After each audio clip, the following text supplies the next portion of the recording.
Buenas noches. Hola, hola. Buenas noches, Licen.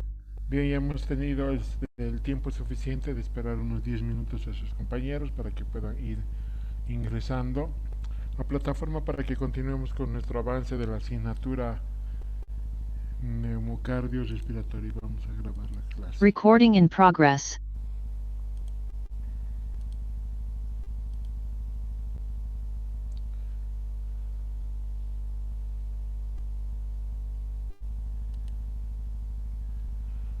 Hoy nos toca avanzar, vamos a llevar el tema de enfermedad pulmonar obstructiva crónica, patología muy frecuente donde se desarrolla ciertas alteraciones a nivel estructural, sobre todo a nivel de las vías aéreas, que va a perjudicar la espontaneidad de lo que corresponde a la inspiración y sobre todo a la expiración. Muchos de estos pacientes que presentan esta afección respiratoria van a tener consecuencias quizás no a corto plazo, pero sí a largo plazo, donde desencadenan problemas, dificultades en actividades de la vida diaria, actividades cotidianas como ir caminando, hacer actividades deportivas e incluso entre 5 a 10 minutos muchos de estos pacientes van a tener esa complicación de no poder realizar, puesto que la obstrucción dentro de lo que corresponde en la vía aérea va a hacer que se dificulte la expiración, sobre todo la eliminación del dióxido de carbono, y bueno, por esto va a corresponder sobre todo por el flujo que va, la restricción del flujo que va a presentar a nivel de los bronquios. Muchos de estos pacientes van como les decía, van a quedar con problemas a largo plazo. Entonces, es así que este tema es muy importante que ustedes conozcan, identifiquen cómo se hace el diagnóstico, bajo qué criterios clínicos se hace un diagnóstico diferencial con otras patologías que se asemeja el cuadro clínico, cuáles son las funciones de las pruebas funcionales para poder identificar y hacer también un diagnóstico diferencial de este tema o de esta patología relacionada con otros temas.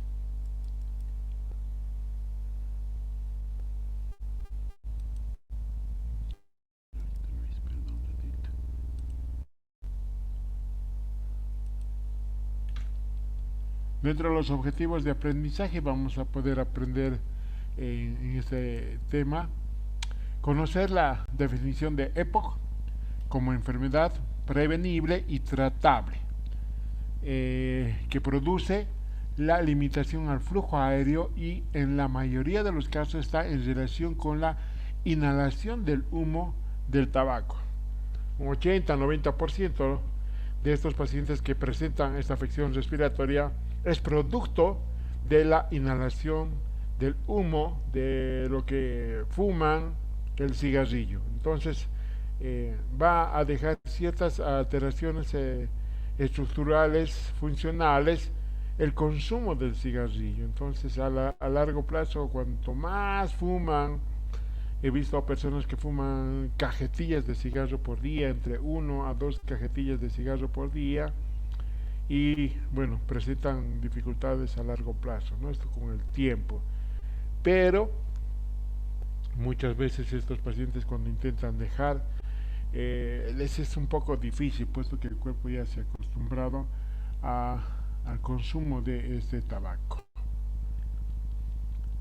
El segundo objetivo es aprender la utilidad de la espirometría para establecer el diagnóstico y la gravedad de la obstrucción.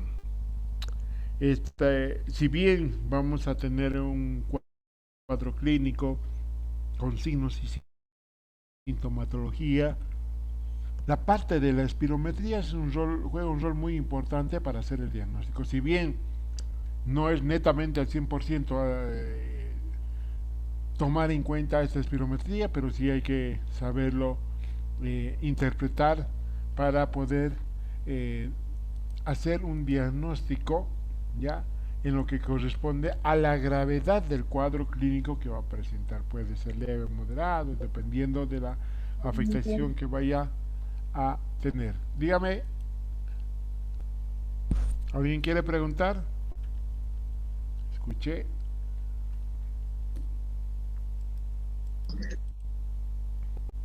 El tercer objetivo es conocer el tratamiento broncodilatador por vía inhalatoria, que sigue siendo de elección para el manejo de los pacientes con EPOC. Aprender la clasificación por fenotipos, que permite un tratamiento más personalizado y con dianas terapéuticas más concretas en cada paciente. Entonces vamos a especificar el tratamiento que se realiza a nivel no farmacológico y farmacológico también. Si bien nosotros no prescribimos un tratamiento farmacológico, pero debemos conocer para tomar en cuenta cuando se exacerba ya la sintomatología de estos pacientes. Muchos pueden llegar a terapia intermedia, pueden llegar a terapia intensiva o simplemente pueden llegar a una sala de internación común para mejorar su calidad de vida por la exacerbación que va a presentar de acuerdo a su sintomatología. Puede ser una disnea, ¿no? Una dificultad respiratoria. Bien, la enfermedad pulmonar obstructiva crónica, EPOC, es como se abrevia de esta manera, enfermedad pulmonar obstructiva, es una afección respiratoria común, prevenible y tratable.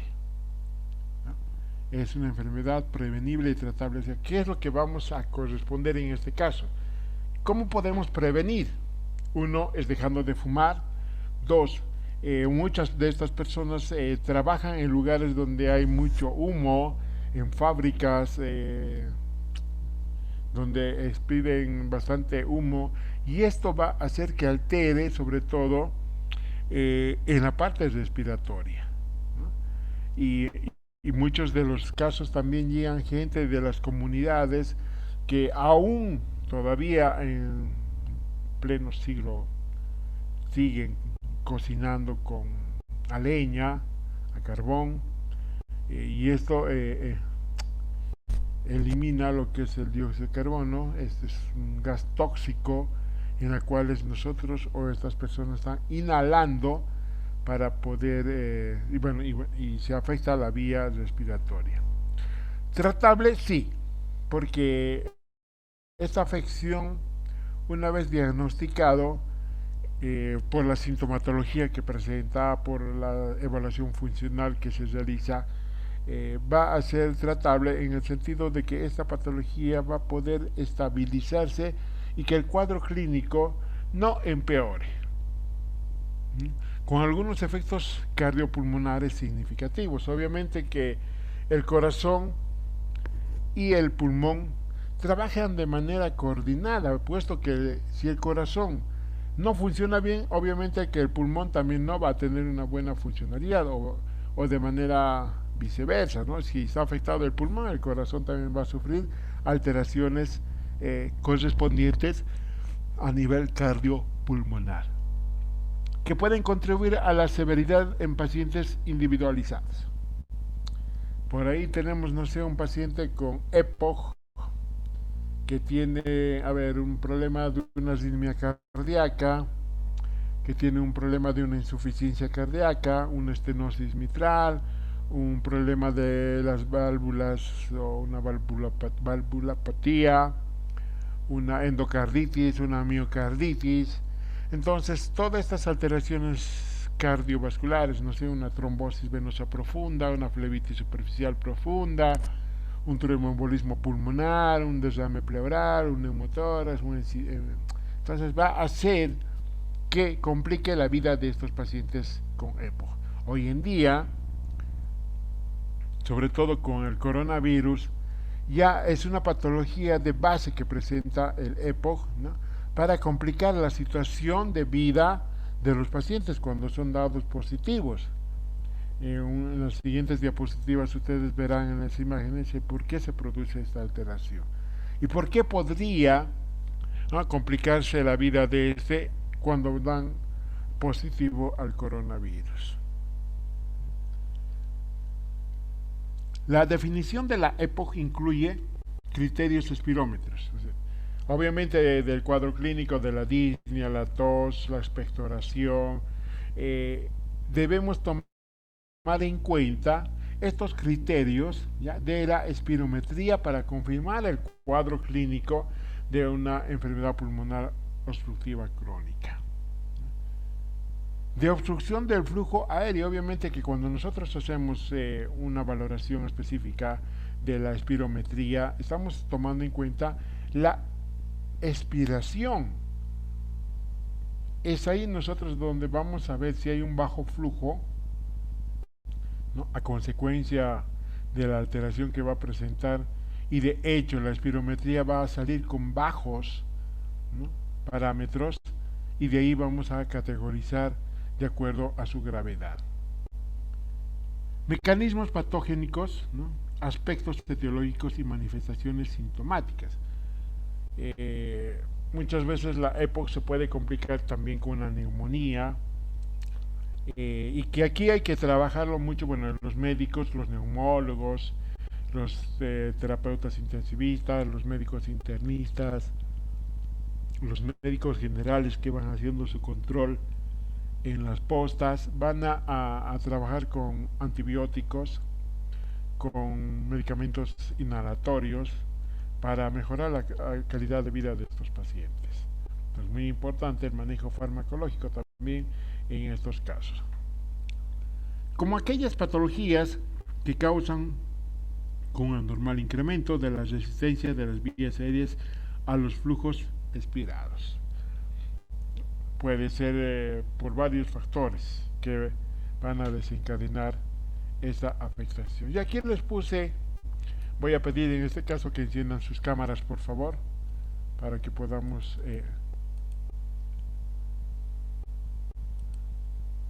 por favor enciendan sus cámaras para que podamos conversar. El siguiente caso clínico dice de la siguiente manera: varón de 77 años, exfumador desde hace 14 años, de un paquete y medio al día, 60 paquetes al año más o menos. Entre sus antecedentes destacan arteropatías periféricas, gastrectomía parcial por cáncer de estómago, tromboembolismo pulmonar, hace más de 10 años. En tratamiento con oxígeno domiciliario desde hace 8 años, ha tenido varios ingresos por agudizaciones respiratorias. No cumple criterios de bronquitis crónica y tiene una disnea basal, grado 2 de la escala del MRC. Ingresa en neumología por disnea de pequeños esfuerzos y fiebre. La espirometría nos indica el BEF1 y el BFC de 46%, el BEF1 de 1309 al 45%, el FBC de 3020, 75%, y la difusión del DLC 33%. Es la sumatoria de todo lo que nosotros hemos tomado en cuenta al valor de la espirometría de 33%. 52% el KCO, la tomografía y la radiografía de tórax muestran un enfisema bulloso de predominio en lóbulos superiores, cultivos de esputos negativos. De acuerdo a estos antecedentes que nosotros estamos viendo en la pantalla, ¿cuál es el análisis crítico que ustedes realizan para poder llegar a un diagnóstico aproximado, ¿no?, de lo que se refiere al estudio y a la patología que nosotros estamos tratando? ¿Alguien quiere empezar?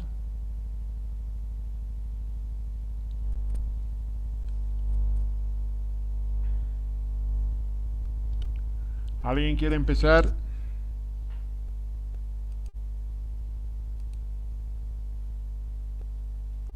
Con Dori Hualpa. A ver, vamos.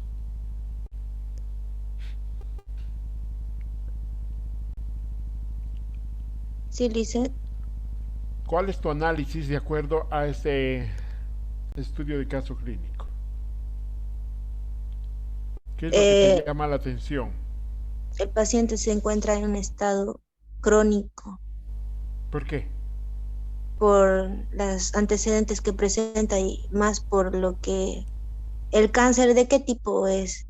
Es Es un cáncer que ha presentado, bueno, hace tiempo, bueno, de manera general, maligno o benigno. maligno. Mm, entonces, Pero es de estómago.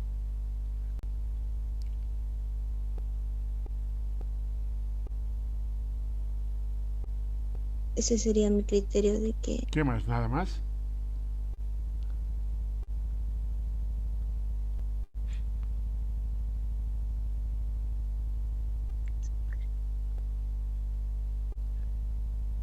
¿Cuál sería la complicación respiratoria, cardiovascular? Bueno, hay un sinfín de que va a desencadenar. Y a ti como kinesióloga, futura kinesióloga, ¿qué es lo que te llama la atención para que tú puedas trabajar en este paciente?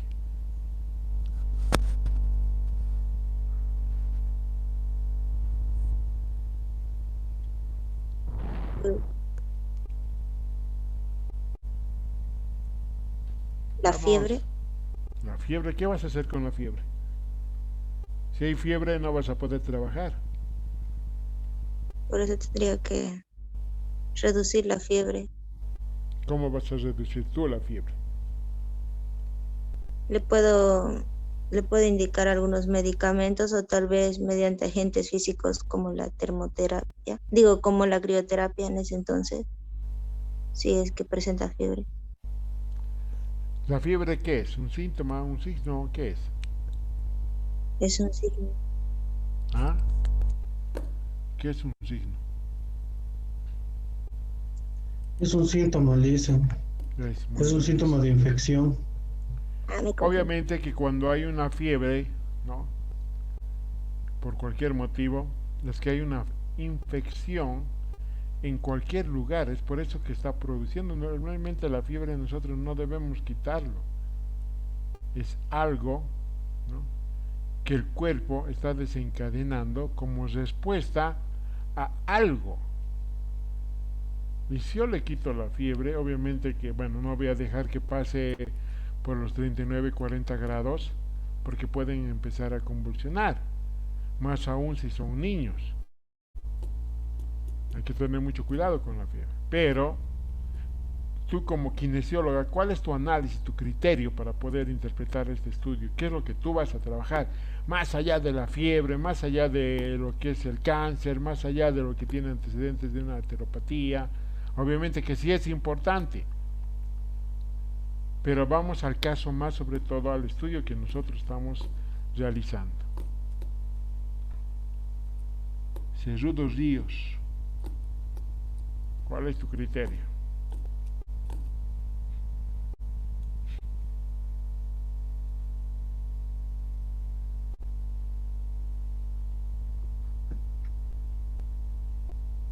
El paciente está pasando por una etapa y en su último ingreso puede estar pasando por una etapa de infección pulmonar, puede ser, ¿cómo se llama esto?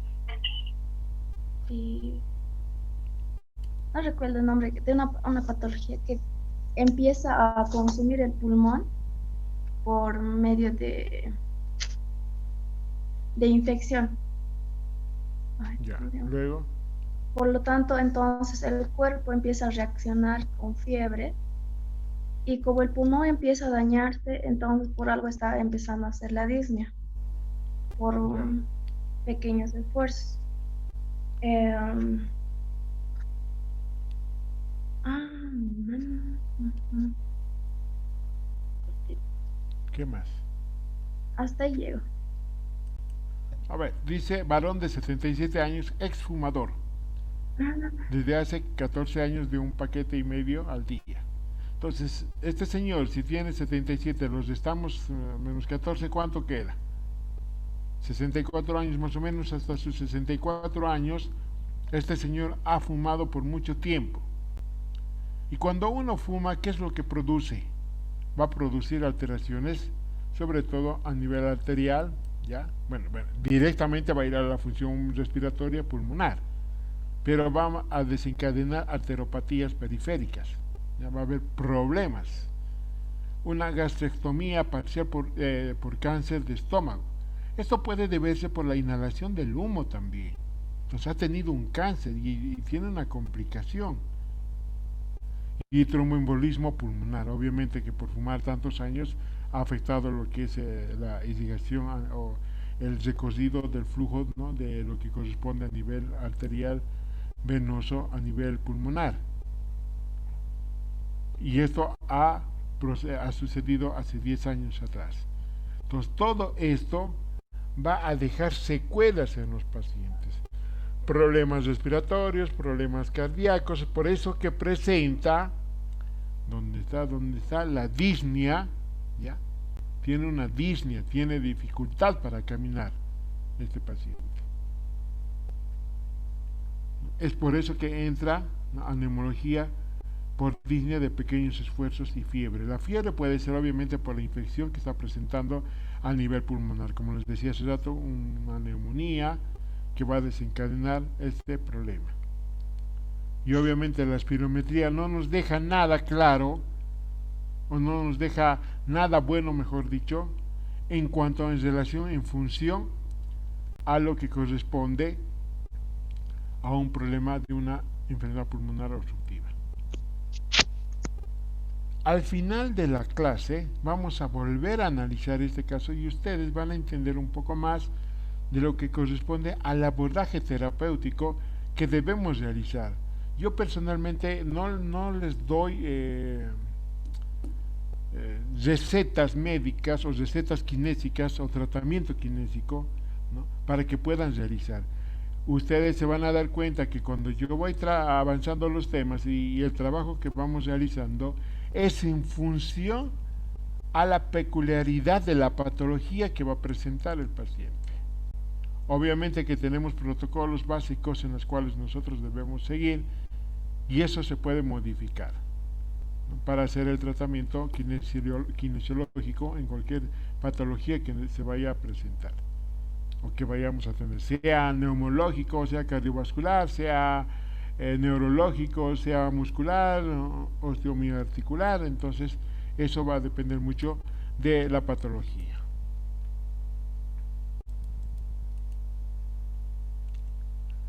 Dentro de la obstrucción de la vía aérea en la enfermedad pulmonar obstructiva, ustedes observan en la imagen,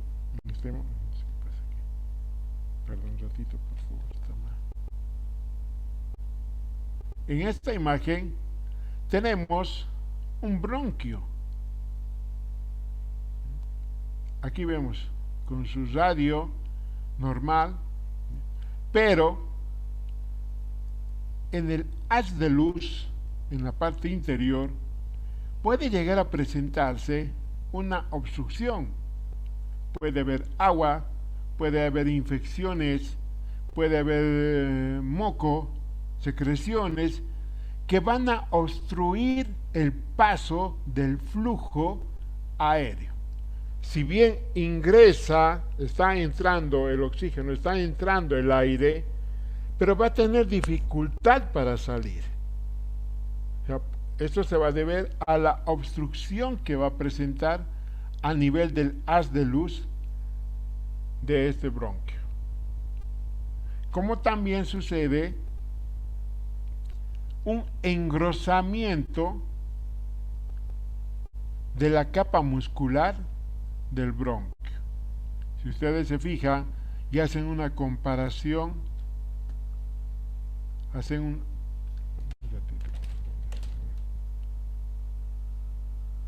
si ustedes se fijan, hacen una comparación de estos dos. Hay una diferencia. Aquí está más delgado, bueno, es de tamaño normal, pero en la parte media estamos observando una capa más gruesa. Puede deberse a, sobre todo, a una fibrosis o un engrosamiento que está presentando la capa muscular del bronquio. Y esto hace también que el flujo que se tiene va a hacer que pueda dificultarse la eliminación o la salida de este flujo. O sea, hay más retención, ¿no?, de este flujo o del volumen a nivel pulmonar. Por eso es que muchos de estos pacientes con EPOC tienen una capacidad pulmonar de volumen grande por la retención que están haciendo. O sea, la capacidad residual funcional está aumentando. Ahora, si ustedes se fijan en la tercera imagen, en la región peribronquial, el radio de ese bronquio se está disminuyendo, si bien teníamos este tamaño, ahora va a disminuir quizás a la mitad o un poco menos, que también va a hacer que le pueda presentar dificultades en el paso del flujo aéreo. El volumen va a seguir quedando también. Entonces, son tres claros ejemplos el por qué se produce una obstrucción de la vía aérea superior o de la vía aérea, en este caso de una enfermedad pulmonar obstructiva crónica. Tenemos uno, lo que corresponde dentro del haz de luz, una obstrucción, como también en la pared de la vía aérea y la región peribronquial, el radio que está sufriendo una disminución. Ahora yo les pregunto nuevamente, de acuerdo, enciendan sus cámaras por favor.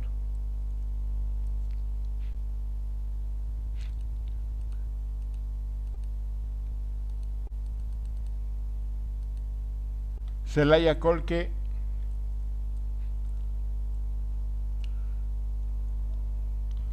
Celaya Colque. Dicen buenas noches. Buenas noches. Por favor, estoy pidiendo que enciendan, bueno, los demás enciendan sus cámaras. Llanos Domínguez. Llanos. Sí, Licen. ¿Cuál es tu criterio, tu interpretación de este pequeño ejemplo que les estoy dando, el por qué se produce una obstrucción en la enfermedad pulmonar obstructiva crónica? ¿Qué es lo que va a pasar con el paciente? Tu análisis, ¿cuál es?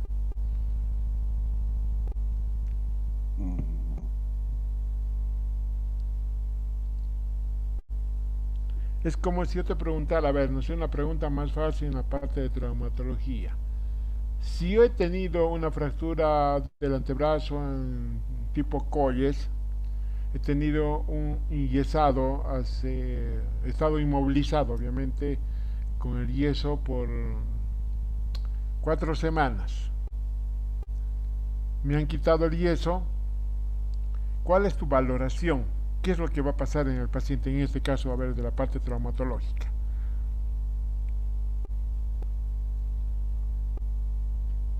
No va a poder.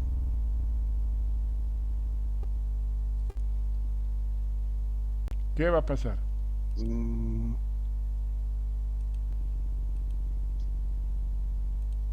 sabía la palabra, dice. Oh, ¿cómo no vas a saber? Pues ya estás en cuarto, ya vas a ir a hacer tu internado, 1 año más vas a ser mi colega.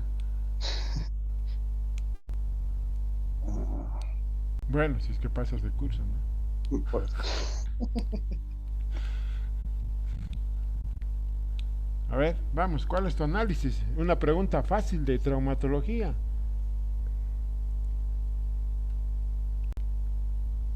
Cordero Espada. Enciendan sus cámaras, por favor. Cordero Espada. Cordero Espada.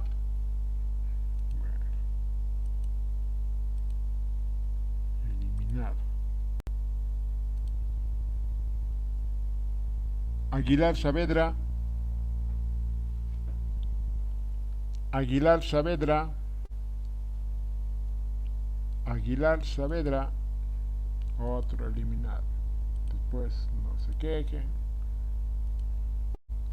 Durán Marrón. Durán Marrón. Durán Marrón. dice. Durán Barrón. Sí, le dice. Ya.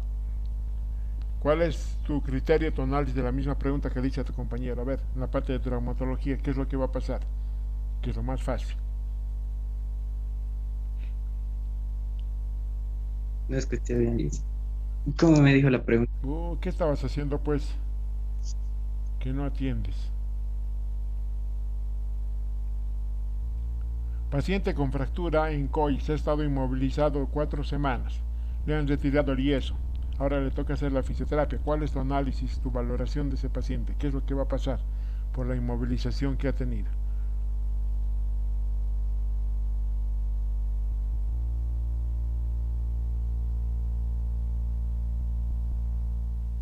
¿Qué va a pasar?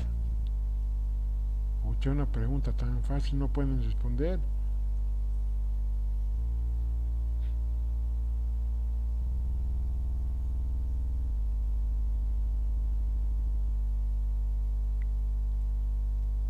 Llanos Domínguez,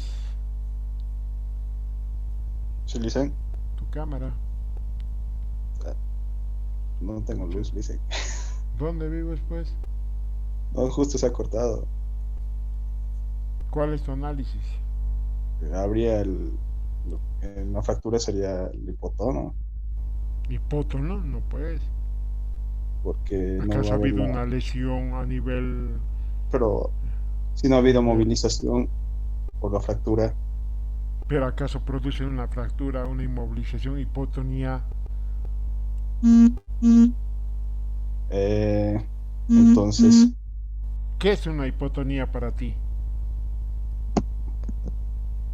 es la debilidad muscular, No, ¿cómo es? Escucha. pero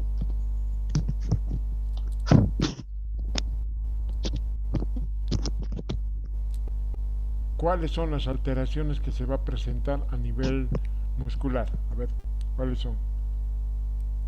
En cuanto a tono.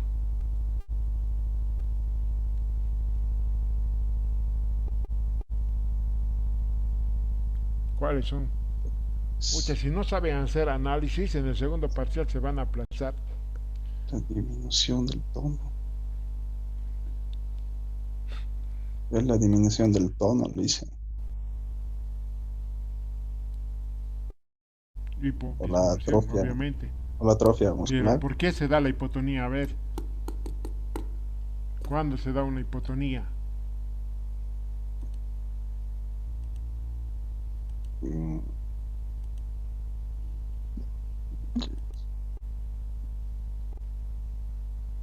Maribel Flores Díaz.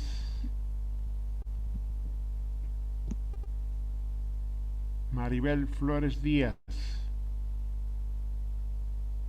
Maribel Flores Díaz. Ucha. Entran a clases, hacen otras cosas.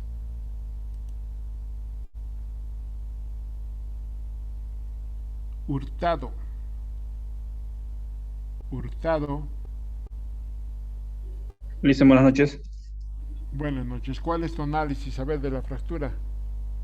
Esto vendría a ser, dicen, una vez quitado la férula. Ya.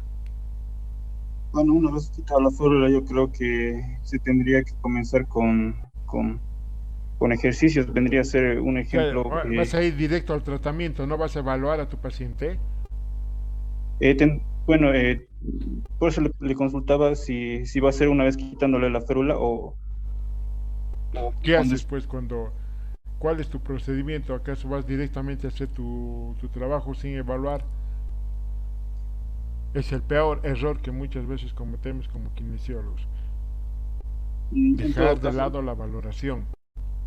tendría que ver bueno, como ha sido una fractura, tendría que ver el arco de movimiento que puede realizar, ya que ha estado ¿Y quiénes inmovilizado el realizan pues el paciente. arco de movimiento? El codo. No, no. O sea, ¿quiénes realizan la acción del arco de movimiento? Para que yo mueva así este Los movimiento músculos. de flexión para los músculos. ¿Y qué? ¿Cómo vas a evaluar los músculos? ¿Cómo va a estar el tono? Tu compañero hace rato decía hipótono. pero a mí no me parece que es una hipotonía. ¿Cómo se va a encontrar el tono muscular? Grados. Yo considero que debe haber una atrofia, o se produce una atrofia muscular, más que hipotonía. Y va a producir una rigidez articular por la inmovilización que presenta. Y eso hay que valorar, o sea, ¿qué músculos están afectados? ¿Qué tipos de movimientos están afectados? ¿Será la flexión palmar? ¿Será la flexión dorsal? ¿Sería la desviación cubital, radial? ¿La circunducción estará afectada? Entonces, todo eso yo tengo que evaluar después de lo que ha sido inyectado. Ahora, ¿será simplemente la articulación de muñeca que está afectado? Por ahí ha habido una valoración, un mal inyezado y hecho que exista una compresión radicular, una presión a nivel del túnel carpiano. Entonces yo voy a valorar también la función neurológica, cómo está la sensibilidad en esa región. Y por la compresión que he tenido a nivel radicular, puede ser también que esté afectado la irrigación. La irrigación en las diferentes estructuras, ya sea arterial y venoso también. Entonces yo tengo que valorar esos dos aspectos muy importantes también. Ahora, por el mal inyezado también muchas veces puede desencadenar complicaciones a nivel de estas estructuras. ¿Han escuchado la enfermedad de Sudeck? Sí. ¿Sí? ¿Cuál es la complicación? ¿Por qué se da una complicación de Sudeck? Porque presenta hematoma, hay también que es la piel está muy lustrosa. Bueno, eso ya es un síntoma. O sea, les pregunto por qué se da. ¿Por el mal inyezado? ¿O el tiempo de inyezado? Sí. Por el tiempo, por el mal tratamiento que muchas veces nosotros podemos realizar. Puede llegar hasta la amputación. Entonces ustedes tienen que aprender a hacer una valoración exhaustiva, precisa, eficaz, para que su tratamiento sea lo más adecuado posible y pueda recuperar en el menor corto tiempo posible en su paciente. O sea, es un ejemplo de traumatología. Yo no sé mucho de traumatología, no estoy hablando de lo que yo he aprendido en la facultad, en la universidad y en el trabajo que he ido teniendo en este tiempo, pero más yo me dedico a otras áreas, entonces más no puedo dar, pero por lo menos creo y considero que es así que yo debo tomar en cuenta para hacer un tratamiento en esta área.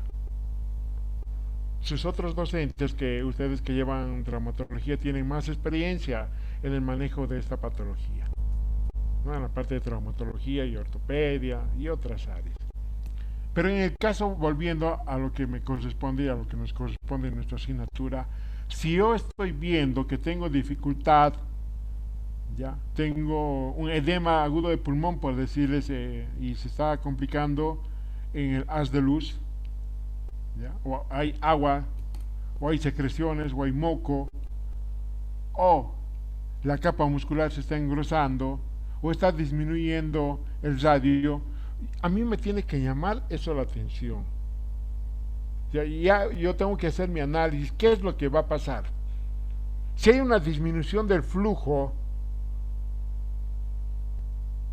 por consecuencias de estos tres aspectos, o sea, mi respiración va a afectar. O sea, no voy a poder respirar. Al no poder respirar, al no meter el oxígeno, voy a tener dificultad para eliminar el dióxido de carbono, o eliminar el aire, voy a tener retención de la expiración, mi capacidad residual funcional va a aumentar, voy a tener tendencia a tener ciertas complicaciones también. La primera es, la más importante, la disnea. Ojo, si yo estoy teniendo dificultad en este aspecto, para eliminar y para meter el oxígeno también, el aire, voy a tener dificultad de llevar el oxígeno a los tejidos, y de hecho los tejidos también no van a empezar a funcionar de la manera adecuada. ¿cuáles son los órganos más importantes, los órganos blancos, en los que nosotros debemos mantener constantemente oxigenado? Que no debemos permitir que disminuya sobre todo. ¿Cuáles son? El cerebro. El cerebro, Los ¿cuál más? riñones. Los riñones, el corazón, el pulmón mismo. Entonces son órganos en los cuales nosotros debemos mantener oxigenados constantemente. Hemos avanzado en la anterior clase en insuficiencia respiratoria, que por cualquier motivo deje de o disminuya el flujo sanguíneo o no llegue oxigenación al sistema nervioso central, vamos a tener problemas funcionales de acuerdo al tiempo que transcurra, ya sea segundos o minutos, y eso va a determinar una gravedad en el paciente a largo plazo también. Entonces, por la obstrucción que está presentando en este nivel, no va a ir a haber un intercambio de oxígeno a nivel alveolo capilar, la difusión, la perfusión va a dificultarse también. Va a haber el efecto Schum, va a haber una hipoventilación. Entonces, todas esas consecuencias van a hacer que se produzcan complicaciones colaterales cardiovasculares, neurológicos, renales, metabólicos. Entonces, por consecuencia de esto, y si ya está presentando una tos, una disnea, también va a presentar una tos. ¿Por qué? Porque va a estar presentando una alteración a nivel de la estructura corporal por las secreciones que va a presentar, o alguna alteración, o algún cuerpo extraño mismo que va a obstruir el paso de la vía aérea. Y una de esas respuestas es la tos, que muchas veces esta tos, por las secreciones que va a presentar, puede ser purulentas, ¿no? O también no pueden presentar secreciones, pero sí hay tos. Entonces yo tengo que analizar estos aspectos de la fisiopatología para ir organizando mi tratamiento kinesiológico, que empezaré a trabajar de acuerdo a esto. Primero, la educación del paciente, uno, que que deje de fumar, porque complica la vida respiratoria en su caso. Va a tener complicaciones colaterales, ¿no?, a largo plazo, problemas cardiovasculares, renales, problemas metabólicos, problemas neurológicos por la obstrucción que va a ir a presentar. Ahora yo les pregunto en este caso, no está en el texto, pero muchas veces hemos chocado con este tipo de pacientes que van a presentar problemas incluso en la alimentación. ¿Ustedes creen que pueden llegar a presentar problemas en la alimentación? ¿Sí o no? ¿Y por qué? Condori Pinto. Condori Pinto. Aquí, doctor. Bien, a ver, ¿cuál es tu criterio de este análisis que estamos realizando en la complicación de su alimentación de este paciente, que puede llegar a presentar una disfagia? ¿Qué es una disfagia para empezar?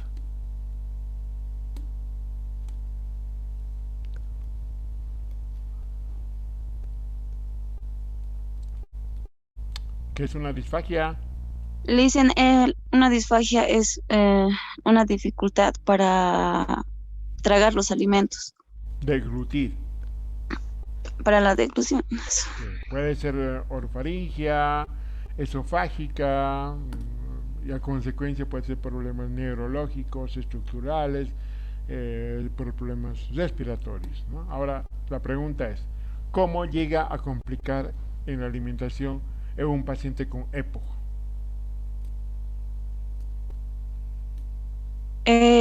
Supongo que le dicen va a tener dificultad para respirar, y hay veces en el momento que hay las dos respiraciones, ¿verdad? Que es por la nariz y por la boca. Y como va a tener esa dificultad, va a utilizar, yo creo, las dos respiraciones, y en el momento de que va a hacer la deglución, va a faltarle más aire, porque al momento que va a hacer la deglución, no va a hacer la respiración por la boca. Más o menos tu análisis, está bien, pero a ver, Uyukipa, Bedia. Aquí, Lice. ¿Cuál es tu criterio de análisis? A ver. Eso va a afectar porque se supone que va a estar deshidratado, su Bueno, regulación, esa es una complicación, o sea, claro. por la disfagia que va a presentar, va a tener una deshidratación, va a ser caquético, anoréxico, entonces es una complicación de la alimentación. O sea, pero ¿por qué crees?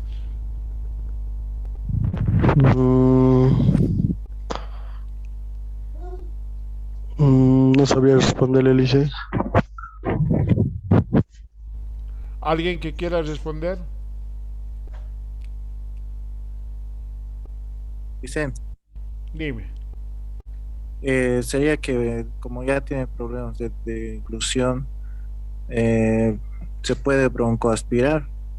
Puede ser. O sea, los alimentos que él está consumiendo no va a ir a la vía digestiva, va a ir a la vía respiratoria. O sea, si bien va a tener problemas, recuerden que cuando nosotros nos estamos alimentando, hay una coordinación entre la respiración y la deglución. Porque cuando nosotros estamos masticando y hacemos pasar el bolo alimenticio, hay una pequeña apnea, podríamos llamar. Ahí se corta la respiración y volvemos en inspiración. A ver, hagan la prueba, junten saliva en la boca,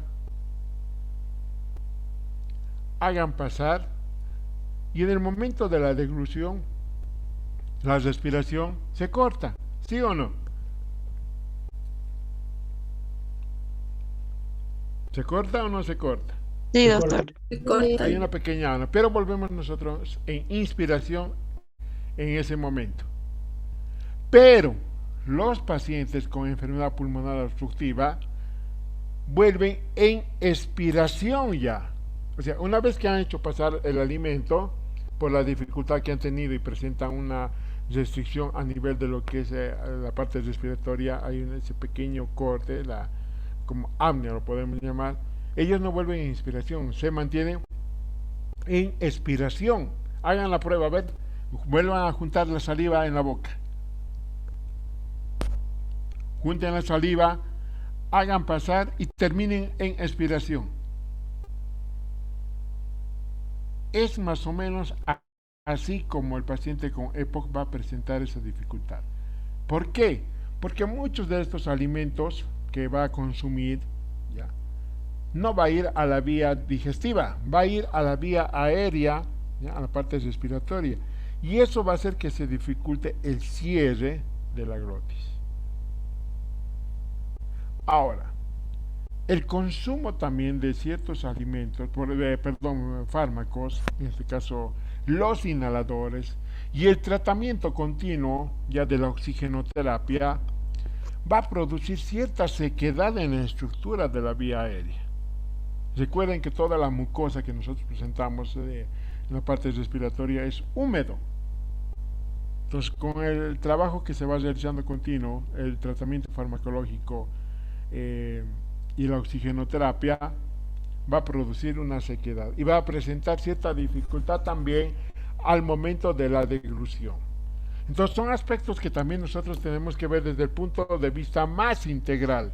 Nosotros no somos una mano, no somos un músculo, no somos un hueso, una parte neurológica. En este caso no solamente somos un pulmón, no somos un alveolo.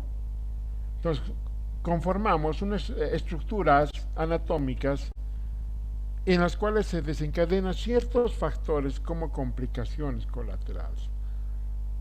Les decía, problemas neurológicos, problemas cardiovasculares, si no hay una buena regulación del intercambio del oxígeno y dióxido de carbono, el corazón también no va a trabajar bien. Este flujo va a disminuir y el flujo a nivel de la aurícula izquierda y del ventrículo izquierdo va a disminuir, por lo tanto la oxigenación va a ser menos y va a haber una insuficiencia cardíaca. Entonces ya son complicaciones que se va realizando a largo plazo en este tipo de pacientes. ¿Hasta aquí todo bien, todo claro? Sí, le dicen. Muy bien. Entonces, recuerden que nosotros siempre debemos hacer un análisis de la fisiopatología de cualquier enfermedad que vayamos a tratar. No siempre, bueno, yo les voy a acostumbrar a ustedes que analicen la fisiopatología de todo lo que nosotros estamos avanzando. Porque en función a eso vamos a hacer un tratamiento. O sea, de lo que nosotros estamos viendo, de aquí vamos a sacar un tratamiento por el simple análisis que estamos realizando. Ahora, ya veremos el tiempo, la cantidad que vamos a realizar de acuerdo a las pruebas funcionales que vamos a obtener de nuestra valoración. Pero si ya tenemos una idea de qué elementos anatómicos están siendo afectados y qué es lo que vamos a trabajar. Y qué es lo que está complicando también para ayudar a mejorar la calidad de vida.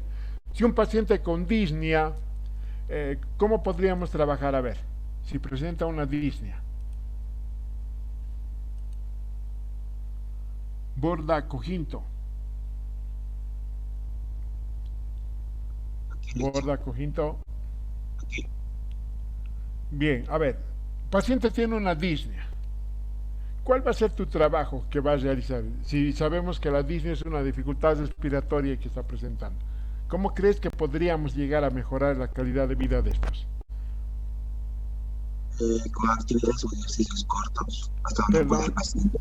No te escucho bien, tu sonido está un poco entrecortado. Con actividades o ejercicios cortos, le decía. A ver, ¿como cuáles? A ver. Caminatas cortas. Ya, puede ser. Hasta donde pueda y siento. ¿Qué beneficio te va a dar las actividades cortas? A ver, ¿qué es lo que vas a trabajar? Obviamente que vamos a hacer es un ejercicio aeróbico. Y los ejercicios aeróbicos te permiten desarrollar más oxigenación a nivel del intercambio del dióxido de carbono y el oxígeno. Eso te permite mejorar, por hecho va a mejorar un poco. Obviamente que vamos a trabajar también con oxígeno para que este paciente pueda tener mejor ventilación. ¿Y cuál es el objetivo, a ver, de la caminata? Mejorar la oxigenación. Ya, mejorar la oxigenación, ¿qué más? Mejorar la vida del paciente, la calidad de vida. O sea, de hecho, si vas a mejorar la oxigenación, pero mejorar la calidad de vida es como otro objetivo. O sea, el objetivo es mejorar la calidad de vida.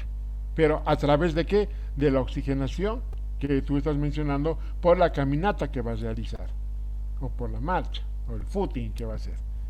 Y dentro de la caminata, ¿qué es lo que estás trabajando? Lo más importante, aparte también de la oxigenación.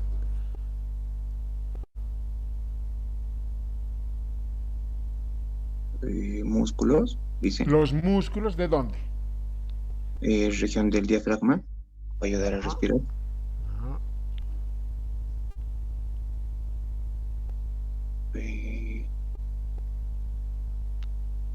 A ver, pónganse a analizar. Quizás me diga, está hablando tonteras el licenciado. Para mí es importante la caminata y el fortalecimiento de los miembros inferiores. ¿Por qué?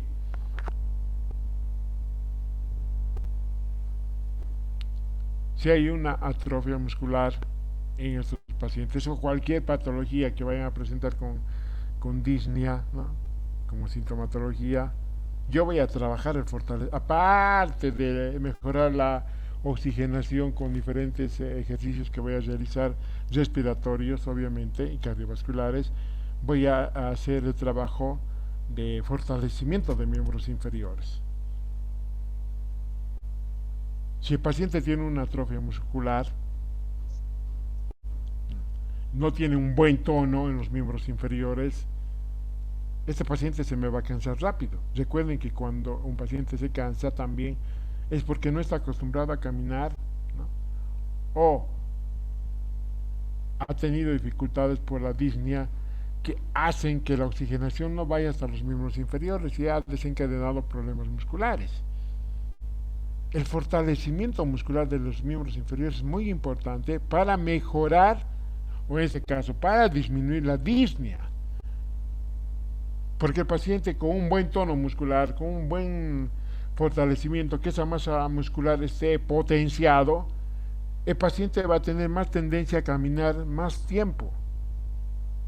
Entonces la disnea va a disminuir. la presión arterial va a normalizar, la frecuencia respiratoria va a normalizarse, la saturación va a mejorar. Entonces son elementos que voy a tomar en cuenta, sobre todo cuando hay un trabajo de obstrucción en el fortalecimiento de los miembros inferiores. Obviamente que voy a trabajar también fortalecimiento de miembros superiores. ¿Están de acuerdo con ese criterio que yo tengo? ¿Sí o no? Alguien me puede refutar, me puede decir, no, yo no estoy de acuerdo por esto, por esto, por esto.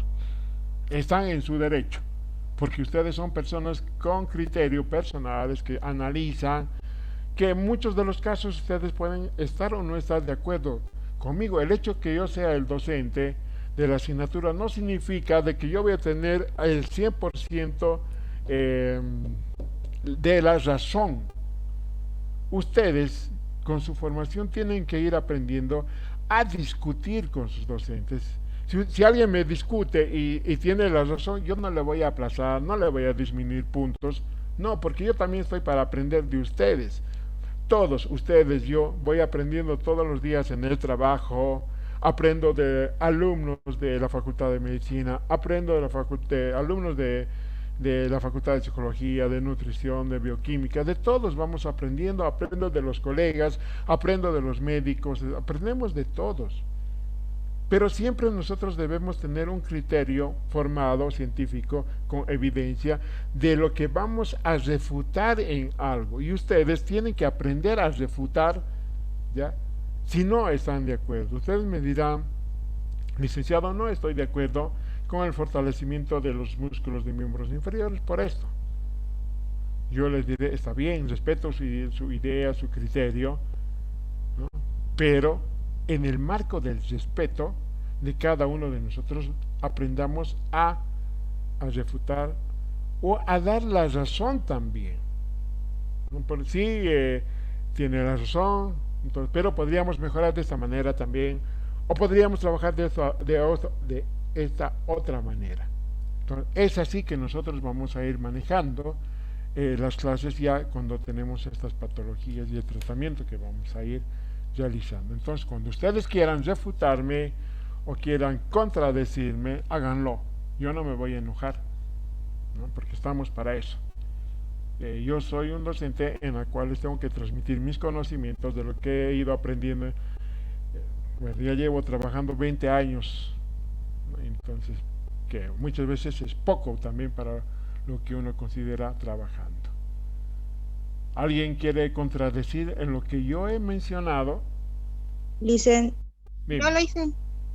si el paciente es parapléjico y presenta disnea, no se podría trabajar lo que son miembros inferiores. Digo, lo que es la realización de la caminata. No, no podríamos hacerlo, pero podríamos modificar de otra manera el trabajo, ¿no ve? Sí. Ahora, los pacientes con lesión medular, dime. Sigue. ¿Por qué se tendría que trabajar los miembros inferiores? Porque es mejor trabajar los músculos inspiradores y aspiradores para que pueda la persona más o menos recuperar la respiración normal. Y cuando se recupera la respiración normal, al momento de trabajar los músculos inspiradores y aspiradores, la persona tal vez podría comer mejor, y si come mejor, llegaría a recuperar por su propio cuerpo, a fortalecer los músculos, y en sí la persona ganaría fuerza por sí misma si llegamos a fortalecer los músculos inspiradores y aspiradores, porque serían la causa de la disnea. Bueno, según eso yo pienso. Estamos hablando en este caso de, bueno, cualquier disnea que vaya a presentar. ¿Por qué se da la disnea? Porque no hay una buena oxigenación, porque el flujo del oxígeno está disminuyendo, ¿verdad? Y hemos hablado en insuficiencia respiratoria. Cuando hay una disminución, hay una hipoxia, una hipoxemia, y puede llegar a la hipoxia por complicación. Pero si nosotros nos ponemos a analizar la disnea por dificultades respiratorias, porque no hay una buena oxigenación, ¿es lo que está afectado la oxigenación o la parte muscular respiratoria? Recordemos que el músculo diafragma ya cumple la función entre el 75% y 85% de la inspiración. Los intercostales externos es la otra parte. Ya cuando estos dos músculos ya no hacen bien su trabajo por dificultad, porque pueden llegar a una fatiga, obviamente que no llegan siempre a una buena fatiga al 100%, pero llegan a fatigarse estos músculos ya por la disnea que va a presentar. Entonces ahí empiezan a trabajar los otros músculos accesorios, que son el trapecio, escalenos, pectorales, sí. Entonces van a empezar a trabajar. En una respiración normal, en este caso yo, ahorita en este momento ustedes ahí, ¿están trabajando sus músculos accesorios? No, listen. No. ¿Cuándo No, se activa? Los principales. Solamente el diafragma Cuando y los intercostales. principales. Cuando hay una complicación, en este caso una disnea, vamos a empezar a trabajar los accesorios porque estamos agitados, o cuando hacemos una actividad deportiva, ahí trabajan los accesorios, ¿verdad? Y pasa lo mismo en la expiración. En la expiración es por la elasticidad, por la contracción del pulmón, por la retracción que se va a hacer, se da la expiración. Y seguidamente los intercostales internos va a cumplir su acción normalmente. Pero cuando ya hay un trabajo de la estructura abdominal, los rectos, oblicuos, el transverso, el piramidal, el triangular, perdón, del esternón, ahí recién se va a activar estos músculos cuando hay una complicación, pero no en una respiración normal. Obviamente que yo voy a enseñar a este tipo de paciente, yendo ya al caso clínico o a la patología, voy a enseñar al paciente a que pueda trabajar de manera normal la inspiración y la expiración. Voy a hacer una reeducación, una concientización de cómo debe usar el diafragma. Recuerden que el diafragma también, en este tipo de patologías del EPOC, si bien el diafragma es así, por decirles, tiene una concavidad y tiene una parte plana en el lado izquierdo, ¿verdad? Es así. Cuando hay un EPOC, esta concavidad va a disminuir. Entonces el músculo diafragma va a aplanarse también.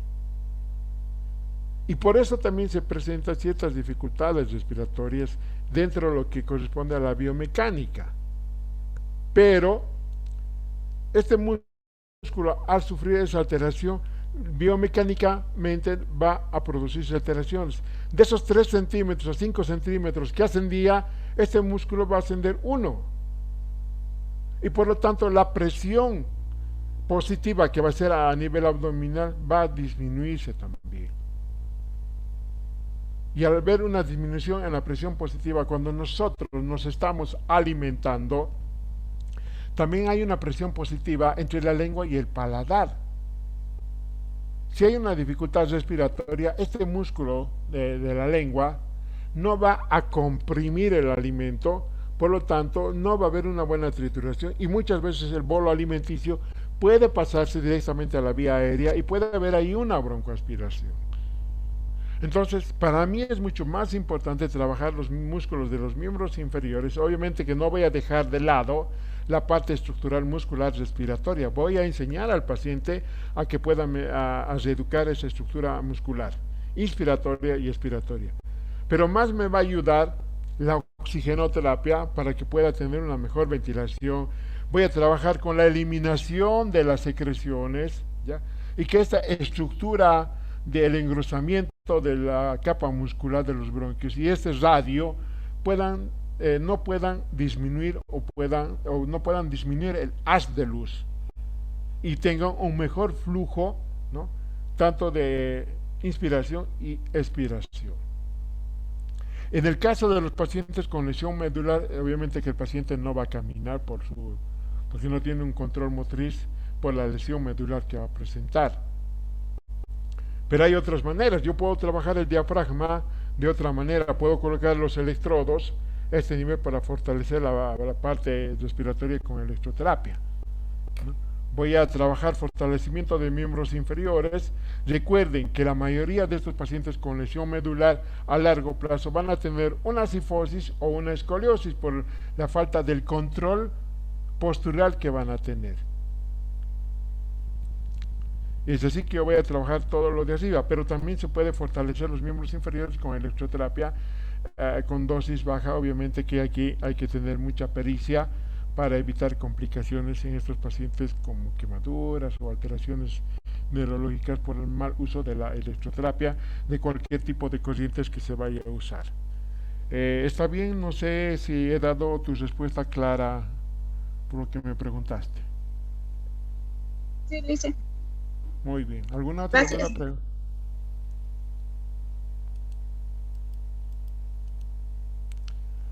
Bueno, la enfermedad pulmonar obstructiva crónica, la EPOC, vamos a decir, ya, es un término mal definido que suele aplicarse a los pacientes que presentan. ¿Por qué? Porque la EPOC generalmente va a estar desencadenada sobre todo por dos patologías muy comunes: el enfisema y la bronquitis crónica. O sea, son dos patologías que van a dar una enfermedad pulmonar obstructiva crónica. O sea, EPOC en teoría es la unión de estas dos patologías o la combinación de estas dos. En todo caso, llegaríamos a tener tres. ¿Cuál es la patología o la fisiopatología de un enfisema? Esto hemos hablado mucho. ¿Por qué se da un enfisema? Y bueno, generalmente son por las personas que fuman, ¿verdad? O que tienen inhalación de humo constantemente. Así es, ¿verdad? ¿Y dónde hemos indicado que se da, dónde se va a afectar generalmente el enfisema? ¿Dónde se da? Condori, condori.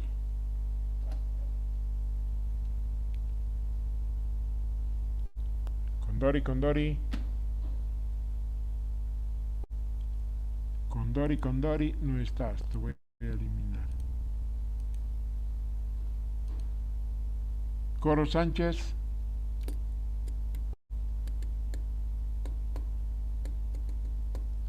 Coro Sánchez. ¿Está? Dicen, Ya te estaba por eliminar. ¿Dónde se da el enfisema? ¿Dónde es la alteración específica que se da en el enfisema?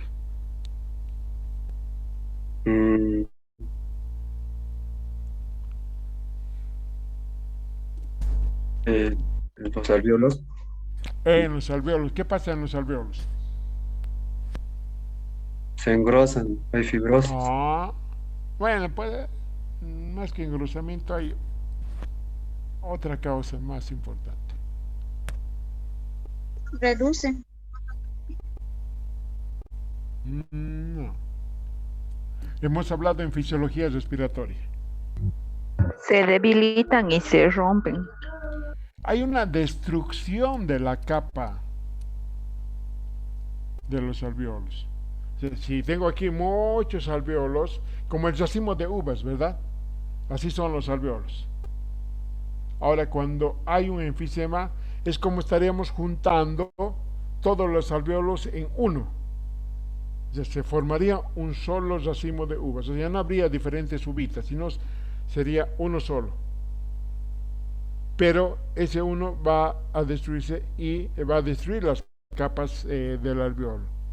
Y es ahí donde hay una mala ventilación, perfusión, o sea, del oxígeno y el dióxido de carbono, no va a haber ese intercambio. La difusión va a alterarse en ese momento. Por lo tanto, al ver eso, no va a haber oxigenación en los demás tejidos o va a haber dificultades de acuerdo al nivel que vaya a presentar. Ahora, la bronquitis crónica es el acúmulo de secreciones en las vías aéreas, en los bronquios, por el exceso de bronquios. Y esto generalmente se da también en muchos pacientes con asma. Y generalmente esto es la combinación de estos dos, un tercer caso.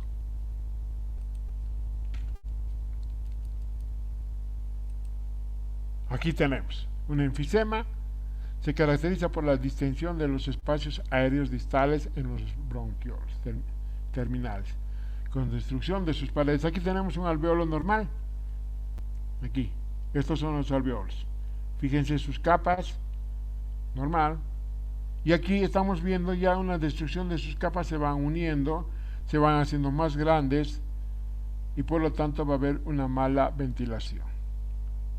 Por eso se da un enfisema. ¿Y quienes tienen más enfisema? Son las personas que fuman y los que están constantemente consumiendo esa inhalación o los que trabajan en lugares en humo. Ahora, el enfisema ya puede ser centrolobulillar o panlobulillar. O sea, puede afectar lo que son los bronquios terminales. Aquí tenemos los bronquios respiratorios, ¿ya? Que generalmente va a afectarse el bronquio centrolobulillar en el caso de un centrolobulillar. Y aquí tenemos el panlobulillar, o sea, la parte externa ya. Aquí tenemos el centro y la parte externa, pero estamos hablando de un alveolo. Y el enfisema se asocia con deficiencia de la antitripsina por la formación de este elemento. Aquí tenemos un alveolo normal. Fíjense la diferencia que hay por el enfisema de cada uno de estos. Central, periférico. Y obviamente que va a estar afectado, hemos indicado la inspiración y la expiración por el cierre del flujo aéreo que va a presentar. Entonces, es muy importante que nosotros identifiquemos en estos pacientes las estructuras, sobre todo fisiopatológicas, que van a presentar y para que vayamos haciendo nuestro trabajo kinesiológico. La bronquitis crónica, ¿no? Esta enfermedad se caracteriza por la producción excesiva del moco, es lo que les decía hace rato. Aquí tenemos normal, ya, en una vía aérea, un bronquio sano, y aquí tenemos un bronquio inflamado. Y fíjense la capa muscular cómo está, se está cerrando por el exceso de moco que está presentando también. Aquí podemos observar de la misma manera. Y cuando hay moco, hay dificultad para la eliminación de estas secreciones y va a presentar los pacientes dificultades. Dentro de la función pulmonar, nosotros tenemos que tomar en cuenta la capacidad ya mecánica ventilatoria. ¿Y eso cómo lo evaluamos? A través de una espirometría. Y algo muy importante, si nosotros evaluamos la expiración con la espirometría y hemos indicado que el paciente, el volumen que está presentando a nivel pulmonar no está eliminando, no está botando, ese volumen, ese aire está reteniendo en los pulmones y se queda. Y por lo tanto, la capacidad residual funcional va a aumentar también. Hemos indicado que no todo lo que nosotros inspiramos lo botamos, queda algo. Y ese algo también se une dentro de la capacidad residual funcional y que hace que pueda aumentar el volumen pulmonar. Y eso lo evaluamos a través de una prueba también funcional, a través del helio. ¿Ya? Y eso lo hace el neumólogo, también el kinesiólogo hoy en día está empezando a trabajar con esa prueba funcional. El volumen espirómetro forzado en el primer segundo, ya tenemos que ver la capacidad vital forzada, es lo que evaluamos nosotros a través de la espirometría, lo que hemos llevado en el tercer tema de espirometría. El intercambio gaseoso va a verse afectado. ¿Por qué se va a afectar? Por la dificultad en el flujo aéreo, por la alteración que va a presentar en el enfisema, ya a nivel de lo que es a nivel central y periférico, por alteraciones histológicas de la destrucción también de estos tejidos. La desigualdad entre la ventilación y la perfusión es inevitable en la EPOC y conduce a la hipoxemia con retención de dióxido de carbono o sin ella. ¿Por qué se da? Porque no estamos eliminando todo el dióxido de carbono, se está quedando. Entonces por eso se produce un intercambio, bueno, dificultades en el intercambio gaseoso con retención de dióxido de carbono. Asimismo, los cambios en la enfermedad temprana, ya, las alteraciones colaterales que se va a producir como complicación de esto. Hemos dicho, problemas cardiovasculares, neurológicos, metabólicos, renales, van a desencadenar esta patología. Como mínimo se aconsejaría a que estos pacientes puedan realizar alguna actividad deportiva y dejen de fumar. Entonces, la actividad deportiva no solamente en problemas respiratorios cardiovasculares, sino en todas las partes áreas ayuda a mejorar la condición física de los pacientes o de las personas. La circulación mayor va también, o pulmonar, va a verse afectados ya. La presión de la arteria pulmonar suele aumentar a medida que avanza la enfermedad. Puede haber una hipertensión, puede haber problemas de hipertensión pulmonar, entonces que desencadena en estos tipos de pacientes por EPOC como complicación. Y control de la ventilación, que nosotros jugamos un rol muy importante en esta área para que el paciente pueda tener una buena ventilación, una buena perfusión, una buena capacidad de, pulmonar total de su trabajo respiratorio. Entonces son estos elementos funcionales, pulmonares, en los cuales nosotros tenemos que tomar en cuenta para el tratamiento de este tipo de pacientes. Ahora, el diagnóstico. ¿Cómo lo hacemos el diagnóstico? Se debe considerar un paciente que tiene disnea, ya, la disnea lo vamos a evaluar. La tos crónica, que muchas veces puede ser productiva o no productiva. Al inicio puede empezar por días, semanas, o muchos, ya cuando es crónico, por meses, años.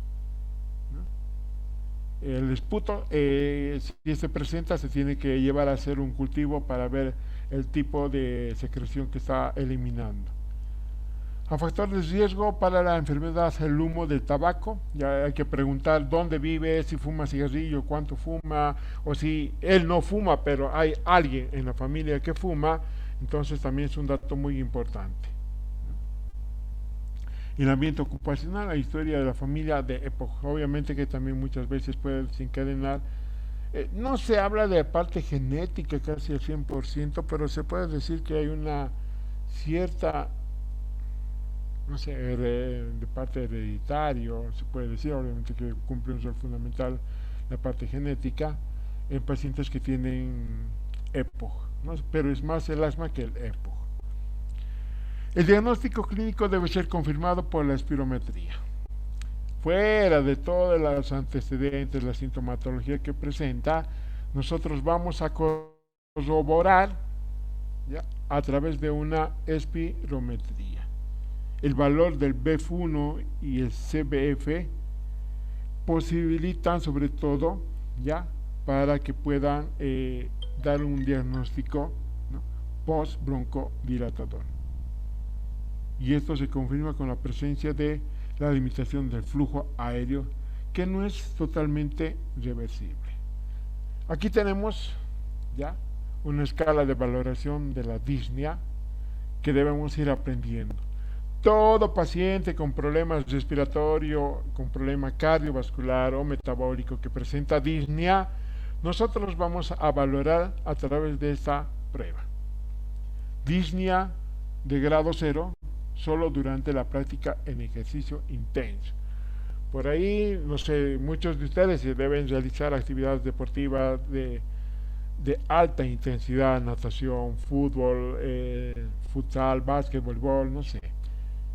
Si ustedes se dan cuenta que antes duraban 2 horas jugando y tienen dificultad para poder respirar y se cansan rápido, ahora lo hacen en 30 minutos ya y se cansa, entonces ahí hay una restricción ya en la parte de su ventilación. Entonces ahí nosotros nos damos cuenta, y ustedes se deben dar cuenta, y todas las personas, que su capacidad de rendimiento en el ejercicio está disminuyendo.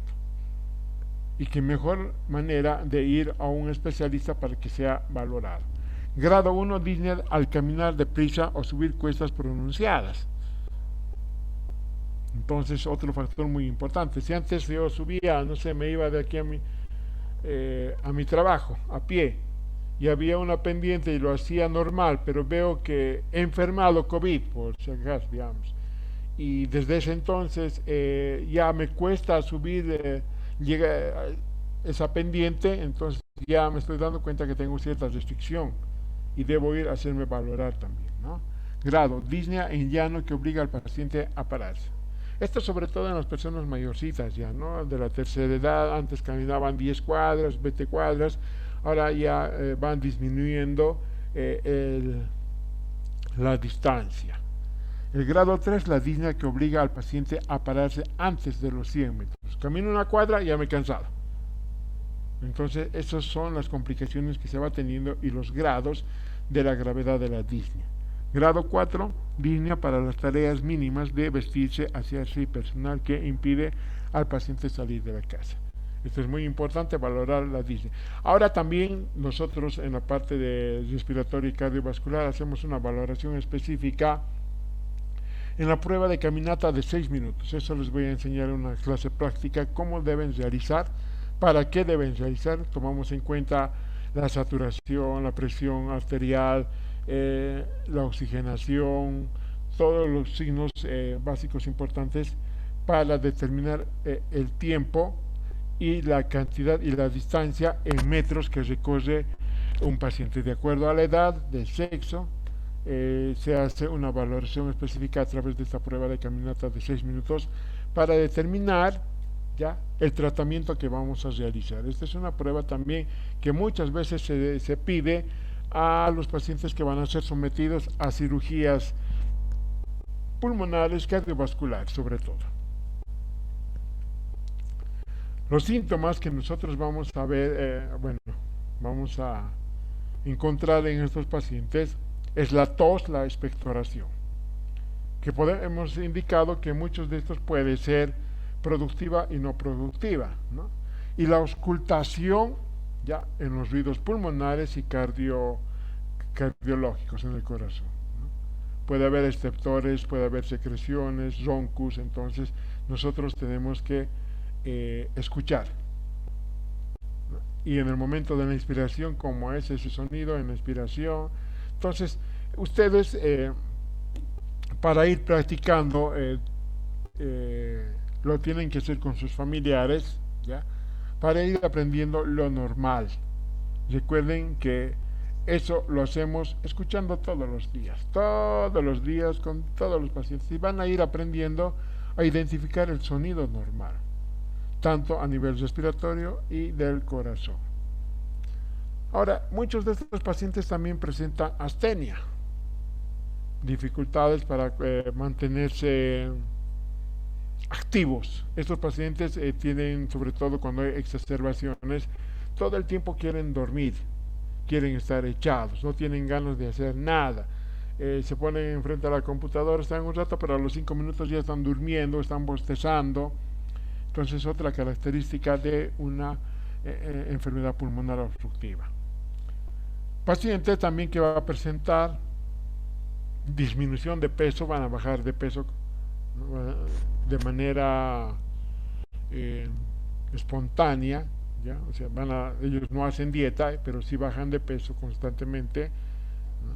Y eso hay que tomar en cuenta al momento de la valoración dentro de la historia clínica. Y muchos de estos pacientes son caquéticos o presentan problemas de la alimentación.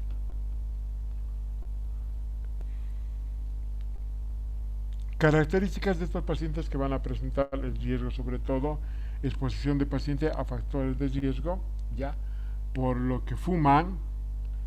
Un paciente que trabaja en una fábrica que está constantemente eliminando estos desechos tóxicos tiene más tendencia a presentar una EPOC. La historia médica previa que nosotros debemos tomar en cuenta, si hay algún familiar, ya. Aquí tenemos un familiar con algún antecedente de EPOC, las exacerbaciones que van a ir presentando por ahí. En 2 años ha estado bien, pero el tercer año ya se ha ido complicando la vida del paciente, tiene más disnea, la disnea va empeorando, va existiendo más eliminación de secreciones. En este caso, al inicio era solo tos seca, pero ahora es una tos productiva. La secreción que elimina es Antes al inicio era blanco, ahora es de color verde, de color marrón, entonces todo eso nosotros debemos ir tomando en cuenta también para el trabajo kinesiológico. Estas son las exacerbaciones y hospitalizaciones que ha tenido. Al inicio puede ser que el paciente solo se atendía en la casa, el médico iba a la casa a atenderle, a ver sus complicaciones, sus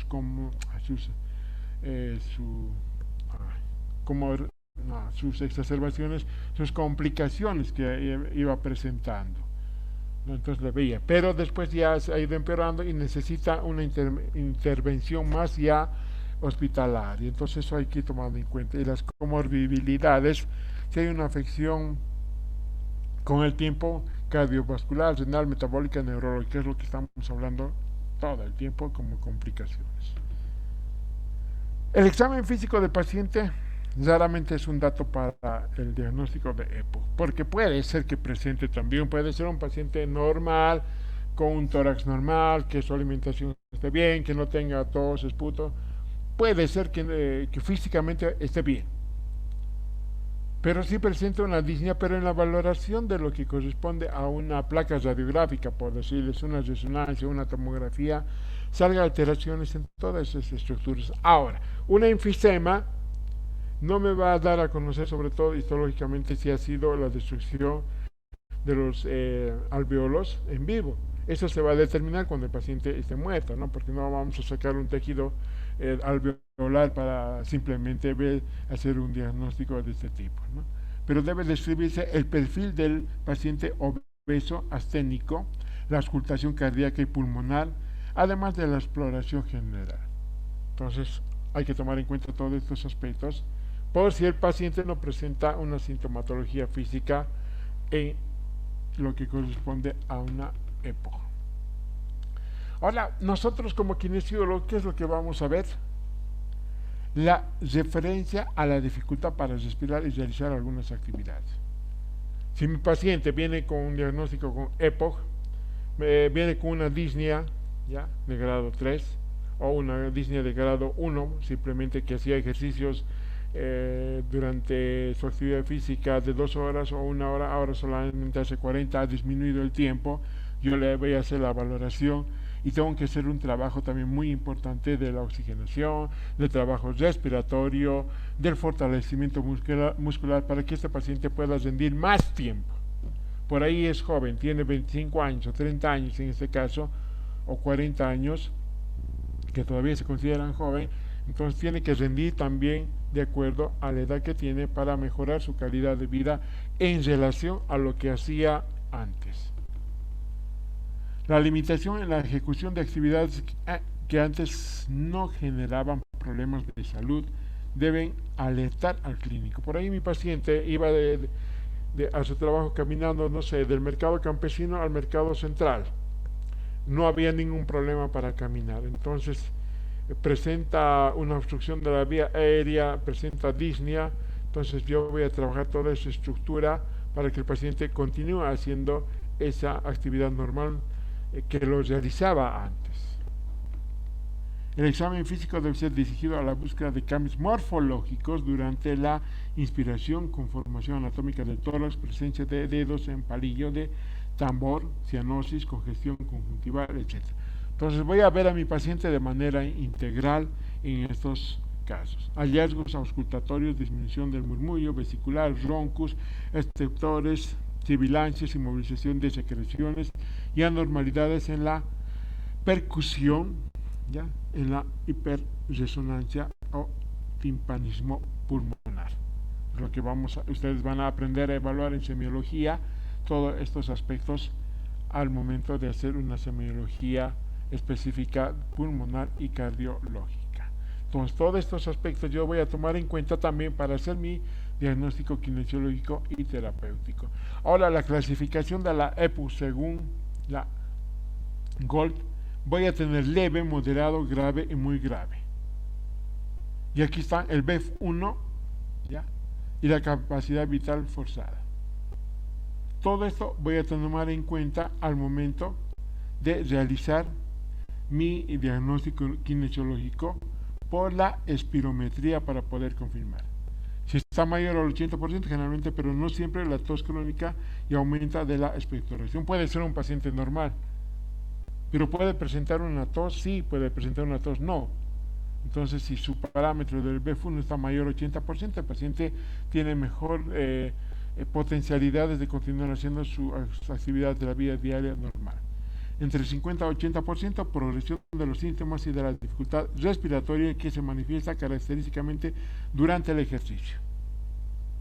30 a 40% más disnea, disminución de la capacidad para el ejercicio, y menos del 30% al 50%, más insuficiencia respiratoria, ¿no? Aquí ya estamos viendo más complicación en el paciente con EPOC. O sea, ya una insuficiencia respiratoria es cuando ha existido ya la complicación entre la función de ventilación y perfusión también en estos tipos de pacientes. Por lo tanto, aquí el paciente ya está presentando más gravedad en su cuadro clínico, que corresponde a la valoración y al análisis critérico de una espirometría. Este es un cuestionario recomendado para cuantificar la sintomatología del paciente con EPOC, ¿ya?, de sus actividades que realizaba. Puede ser nunca toso. Al inicio, por ejemplo, puede ser que no haya tosido, pero han transcurrido cierto tiempo, ahora siempre estoy tosiendo. Entre 3, 4, 5, damos un valor, un puntaje. No tengo flema en el pecho. Recuerden que la EPOC, ¿no?, va a dar ciertas secreciones que van a permitir obstruir ya el paso de la vía aérea, que en muchos de los casos puede aparecer con leve, pero puede ir agravando en el tiempo. No siento ninguna presión en el pecho. Cuando subo una pendiente o un tramo de escaleras no me falta aire. Cuando subo una pendiente o un tramo de escaleras me falta mucho aire. Entonces esto es más relacionado también con una prueba de la disnea. Y posibles patrones de práctica preferidos para la EPOC según la guía del ATA.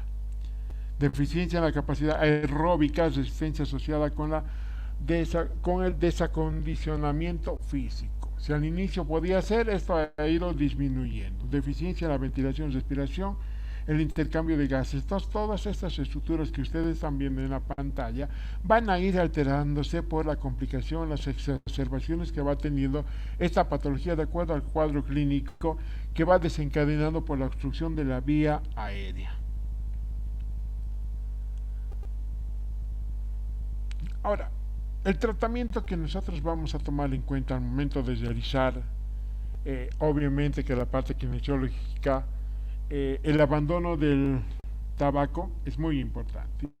Yo he visto personas, he tenido pacientes que se han ido a Chile, se han ido a España, se han hecho cirugías, bueno, no cirugías, tratamiento con láser, que era lo último hasta hace años, para abandonar, dejar de fumar. En algunos les ha dado el resultado 2, 3 años, pero nuevamente han vuelto a fumar. Es un poco difícil, es difícil dejar de fumar. Rehabilitación respiratoria, aquí cumplimos un trabajo muy importante nosotros los kinesiológicos para trabajar la parte respiratoria, cardiovascular, la parte de deglución. Recuerden que hemos hablado hace rato de las posibles complicaciones que puede llegar a tener estos pacientes. En la práctica yo les voy a explicar cómo debemos trabajar sobre todo este aspecto en pacientes con patologías obstructivas restrictivas. La nutrición, que debe ser un elemento muy importante. Recuerden que muchos de estos pacientes van a bajar de peso, y al bajar de peso va a haber atrofia muscular, va a haber debilitamiento muscular, van a cansarse rápido, no van a poder caminar, va a complicarse la disnea. Entonces es muy importante la nutrición. ¿Cómo mejoramos la nutrición? A ver, para que exista una buena masa muscular, para que desarrolle masa muscular, aparte de lo que podríamos trabajar con electroterapia, por decir. O sea, hay un tipo de corrientes interferenciales rusas en las cuales nosotros podemos ganar masa muscular. Pero aparte de la nutrición, ¿qué pueden comer estos pacientes? Hay que incrementar el consumo de la proteína, liso. Muy bien, las proteínas. ¿Qué más? A ver, ejemplos. Podríamos consumir lo que es la carne roja del pavo, por ejemplo. Podríamos consumir lo que es pescado. ¿Carne roja o carne blanca? carne roja del pavo. Ya, luego, ¿y la carne blanca? La carne blanca va a estar presente en los animales, digo, va a estar presente en los animales como el conejo o el pescado. ¿El conejo es blanco o es rojo? La carne del conejo está considerada como carne blanca, no es constituida como carne roja. Ya. La carne de pollo también, ¿no? El huevo, Sí. sobre todo, la clara, eso ayuda a desarrollar mucho la masa muscular. Los que hacen ejercicios de fortalecimiento muscular con pesas, ellos trabajan bastante en su alimentación para que sus músculos se vean voluminosos, ¿no? Desarrollen masa muscular. Bien. La educación que el paciente tiene que tener en cuenta, que si no deja de fumar, va a complicarse su vida y puede tener problemas a la larga de otros órganos también. La oxigenoterapia crónica a domicilio. Entonces, este elemento al inicio da buenos resultados, pero con el tiempo, con los años, esto ya va complicando la vida del paciente y necesariamente van a internarse. Ventilación mecánica no invasiva, ya es cuando el paciente está muy grave, cuando llega a una insuficiencia respiratoria muy grave también, ¿no? Y la cirugía, que muchas veces se ha hecho una lobotomía, algunas veces he visto este tipo de cirugías, que ha mejorado la calidad de vida, sí, pero igual ha empeorado con el tiempo también. Un tiempo mejoran, sí, pero después igual se complican estos pacientes. Y el tratamiento farmacológico, ya, que vamos a tener a nivel de lo que corresponde la inhalación, de lo que le va a ayudar a estos pacientes: salbutamol, la terbulatina, el formoterol, salmeterol, entonces toda una gama de medicamentos en aerosoles que van a tener estos pacientes para mejorar el flujo aéreo. Ahora, la agudización de la EPOC va a ser dada siempre todo a través de un diagnóstico de agudización, complicaciones en la disnea, la tos, la expectoración, si hay insuficiencia, y eso hay que valorar constantemente. Por lo menos el paciente con EPOC debe visitar a su médico 1 o 2 veces al año y continuar siempre el tratamiento de la manera más correcta. ¿Dudas, preguntas hasta aquí?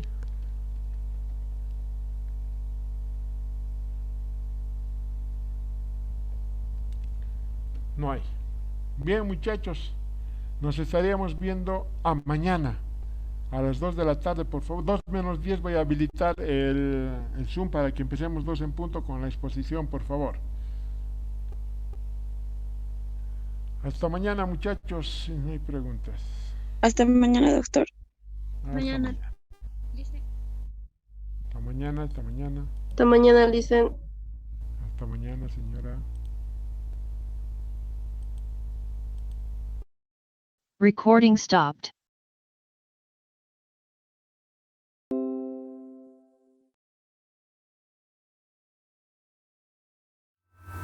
Bueno, ahora grabo, estoy grabando nomás porque me interfiere mucho el estar en vivo en la señal, y por eso ahora estoy grabando así nomás. Después lo voy a poner a YouTube.